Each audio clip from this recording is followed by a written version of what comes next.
Thanks very much indeed. Well, Mehmet Uğur is a Turkish economics professor at Greenwich University here in the UK. Joins us from our studios nearby in Brighton. Thanks for joining us. What do you think this means, the fact that the AKP now has got this surprisingly strong majority? Well, I think this is not a success for AKP or for the kind of politics that it has been pursuing over the last few years.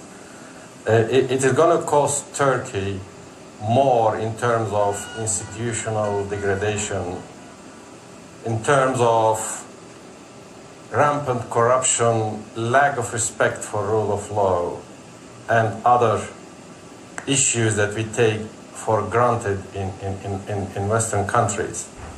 So, yes, the state-sponsored violence and the fear that it has generated has worked as Erdogan has expected, or the AKP in general has agreed to go along with.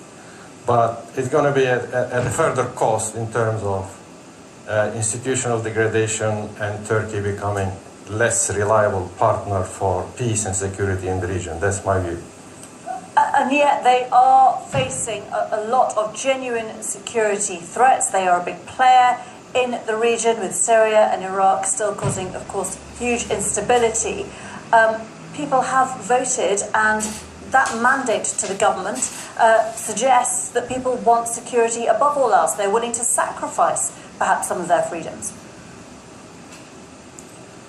Well, the AKP might sort of try to revive the so-called peace process, but it's going to be a one-sided peace sort of imposed on the country and on the Kurds.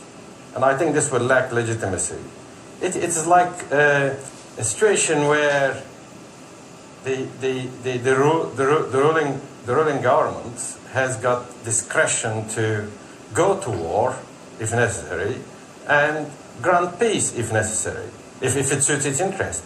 There is no consensus behind either the peace that's going to happen likely or the violence that has been gripping the country before the election either. It was all at the discretion of some political party and its establishment to hold for power. And I think this is dangerous. When you have the role of the institutions, the judiciary, the legislative organs, and other parts of the state degraded so much, we remain at the discretion of a few rulers. Okay. And that's the danger for Turkey. Professor, many thanks indeed. Professor Mehmet Uğur there, Professor at Greenwich. Thanks very much indeed for joining us.